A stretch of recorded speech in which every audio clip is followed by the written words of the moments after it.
আজ জাতির সুউচ্চ প্রাসাদ ও টাওয়ার ছিল, কিন্তু সেগুলো তাদের প্রকৃতির প্রতিশোধ থেকে রক্ষা করতে পারেনি।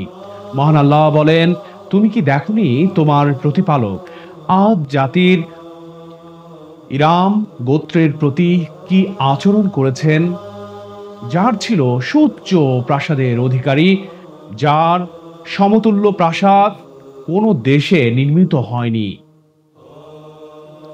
শক্তি ও ক্ষমতার বাহাদুরি তাদের হিতাহিত জ্ঞান শূন্য করে ফেলে। অনায়াসেই তারা বলে বেড়াতো, এ দুনিয়ার আমাদের চেয়ে শক্তিশালী কে আছে। কিন্তু নির্দিষ্ট সময়ে তারা উপলব্ধি করতে পারে যে মহান আল্লাহর হুকুমের সামনে প্রকৃতির প্রতিশোধের কাছে মানুষ বড় অসহায়। আত্মঅহমিকা আজ জাতিকে পরকালের ব্যাপারে উদাসীন করে তোলে। আজ জাতির অমার্জনীয় হঠকারিতার ফলে প্রাথমিক অভাব আজাব হিসেবে উপর্যুপরি ৩ বছর বৃষ্টিপাত বন্ধ থাকে। তাদের শস্য ক্ষেত শুষ্ক বালুকাময় মরুভূমিতে পরিণত হয়। বাগ বাগিচা জ্বলে পুড়ে ছারখার হয়ে যায়।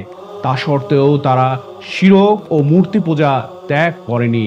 তারা বাধ্য হয়ে আল্লাহর কাছে বৃষ্টি প্রার্থনা করে। তখন আসমানে সাদা কালো ও লাল মেঘ দেখা দেয়। এক পর্যায়ে গায়েবী আওয়াজ আসে, তোমরা কোন ধরনের মেঘ পছন্দ করো? লোকেরা কালো মেঘ কামনা করে। তখন কালো মেঘ নেমে আসে। আজ জাতি তাকে স্বাগত জানিয়ে বলল, এটি আমাদের বৃষ্টি দেবে। জবাবে তাদের নবী হুদ আলাইহিসসালাম বলেন, বরং এটি সেই বস্তু যা তোমরা তাড়াতাড়ি চেয়েছিলে। এটি এমন বায়ু যার মধ্যে রয়েছে মর্মস্তুত আযাব। পরের দিন ভোরে মহান আল্লাহর চূড়ান্ত আযাব নেমে আসে। ৭ রাত ও ৮ দিন ধরে অনবরত ঝড় তুফান বইতেই থাকে। মেঘের নিকট গর্জন ও বজ্রপাতে বাড়িঘর ধসে যায়।